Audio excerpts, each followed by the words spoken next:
كمال الوجود بذكر الإله وتصفو الحياة بنور هدى وتطرب نفس میں ایک درمیان یہاں پر بھی کہہ دوں، ممکن ہے یہاں پر بھی ہو، مولانا کا اچھا خاصا مسئلہ پیش آیا، ہو سکتا ہے تمہیں بھی پیش آئے۔ مجھے ایک ساتھی نے کہا وہ جی حدیث میں آتا ہے کہ جب تم جنازے کی نماز پڑھتے ہو نا تو تم جنازے کے بعد دعا نہیں مانگتے۔ میں نے کہا عجیب بات ہے، ایک لڑائی غیر مقلدوں سے شروع ہو گئی، ایک لڑائی اہل بدعت بریلوی شروع ہو گئی۔ غیر مقلد یہ بدعتی نمبر 1 ہے اور بریلوی بدعتی نمبر 2 ہے، ایک لڑائی اس سے اور ایک لڑائی اس سے۔ آپ کو یار یہ کیسے کہ تم نے اس کو نمبر 1 کہہ دیا اور اس کو نمبر 2 کہہ دیا؟ میں نے کہا تم نہیں جانتے، نمبر 1 اسے کہتے ہیں جو ثابت شدہ سنت کا انکار کر دے، اور نمبر 2 سے کہتے ہیں جو غیر ثابت شدہ مسئلے کو دین مان لے۔ ایک الہاد اور ایک بدعت ہے، غیر مقلد ملحد ہے اور بریلوی بدعتی ہے، اور ملحد نمبر 1 دشمن دین کا ہوتا ہے، بدعتی نمبر 2 دشمن دین کا ہوتا ہے۔ لیکن ہم نے فرق جو نہیں کیا،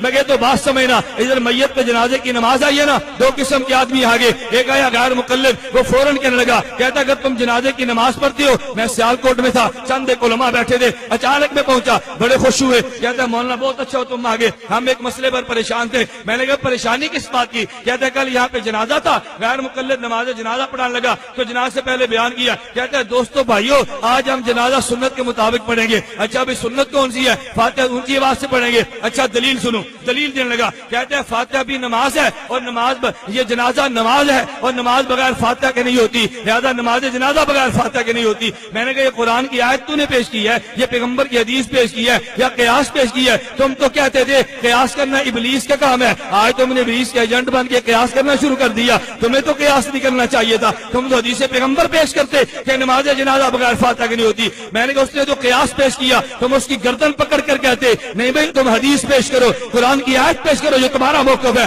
میں نے علماء سے کہا فوراً اس پہ سوال کرو، آپ بھی ذہن نشین کر لو۔ کہتے جنازہ یہ نماز ہے، نماز بغیر فاتحہ کے نہیں ہوتی، تو جنازہ بغیر فاتحہ کے نہیں ہوگا۔ میں نے کہا اچھا نماز جنازہ نماز ہے اور نماز بغیر قرات کے نہیں ہوتی، فاتحہ بغیر قرات کے نہیں ہے۔ نماز جنازہ نماز ہے، نماز بغیر رکوع کے نہیں ہے، نماز جنازہ بغیر رکوع کے نہیں ہوگی۔ نماز جنازہ نماز ہے اور نماز بغیر سجدے کے نہیں ہے، نماز جنازہ بغیر سجدے کے نہیں ہے۔ نماز جنازہ نماز ہے اور نماز بغیر تشہد کے نہیں ہے، نماز جنازہ بغیر تشہد کے نہیں ہے۔ مانو نا، کہتے ہیں نماز ہے مگر رکوع نہیں ہے، نماز ہے مگر سجدہ نہیں ہے، نماز ہے مگر تشہد نہیں ہے۔ میں نے کہا نماز ہے مگر فاتحہ بھی نہیں ہے۔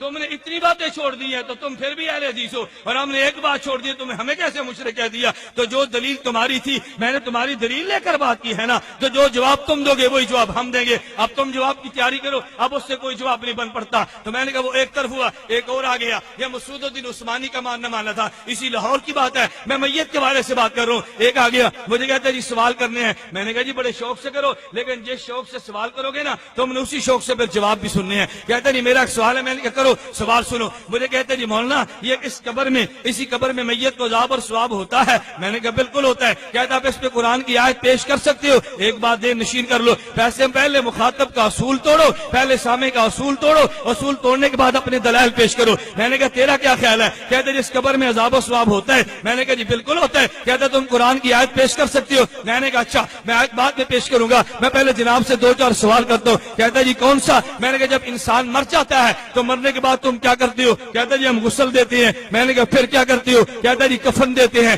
میں نے کہا پھر کیا کرتے ہو؟ کہتا اس کے بعد جنازے کی نماز پڑھتے ہیں۔ میں نے کہا پھر کیا کرتے ہو؟ کہتا جی دفن کرتے ہیں۔ میں نے کہا دفن کے بعد کیا کرتے ہو؟ کہتا ہے دعا مانگتے ہیں۔ میں نے کہا پھر کیا کہتے ہو؟ کہتا جی گھر آ جاتے ہیں۔ میں نے کہا بہت اچھا۔ تم نے کہا جب انسان مر گیا ہم نے مرنے کے بعد اس کو غسل دیا، قرآن کی آیت پڑھو، اللہ قرآن میں کہتے ہیں میت کو غسل دینا چاہیے۔ تم نے کہا غسل کے بعد کفن دیتے ہیں، قرآن کی آیت پڑھو، اللہ قرآن میں کہتے ہیں میت کو کفن دینا چاہیے۔ تم نے کہا کفن کے بعد جنازے کی نماز پڑھتے ہیں، قرآن کی آیت پڑھو، رب نے قرآن میں کہا میت پہ جنازہ پڑھو۔ تم نے قبر میں دفن کر دیا، اللہ قرآن میں کہتا ہے میت کو دفن کر دو۔ تم نے دفن کے بعد دعا مانگی ہے، اللہ قرآن میں کہتا ہے دعا مانگو۔ یہ تم نے جو 5 کام کیے تو کیوں کیے؟ فوراً چپ ہو کر کھسیانی بلی کی طرح کہتا ہے، کہتے ہیں ہم 5 بات اس لیے مانتے ہیں کہ حدیث میں آتا ہے۔ میں نے کہا جس حدیث میں 5 ہے اسی حدیث میں 6 بات بھی ہے۔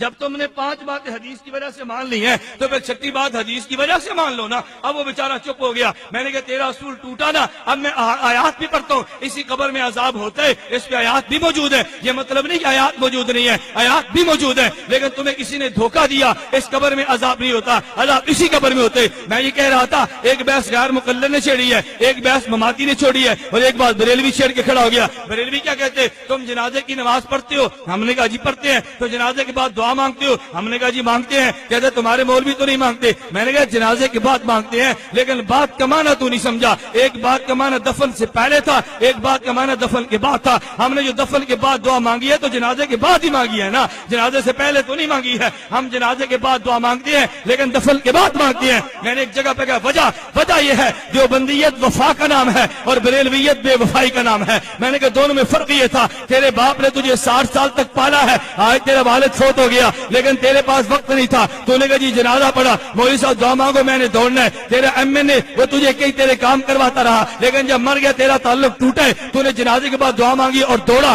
تیرے استاد نے تجھے پڑھا کے تجھے عالم بنا دیا, لیکن تو نے دوڑنا تھا نا. تیرا میت سے بے وفائی کا تعلق تھا, تو نے اس کے جنازے کے بعد دعا مانگ کے دوڑنا تھا. تو نے کہا فوراً مانگو. دیوبندی وفا کا درس دیتے, ہم نے کہا زندگی بھر اس کا ساتھ دیے تو مرنے کے بعد جہاں تک ساتھ دے تو وہاں تک تو دو نا. اس لیے ہم نے وفا کے تقاضے کا خیال کیا, ہم نے دفن کے بعد دعا مانگی ہے. تو نے بے وفائی کی ہے, تو فوراً دعا مانگ کے دوڑے. تیرا مسلک بے وفائی, ہمارا مسلک وفا ہے.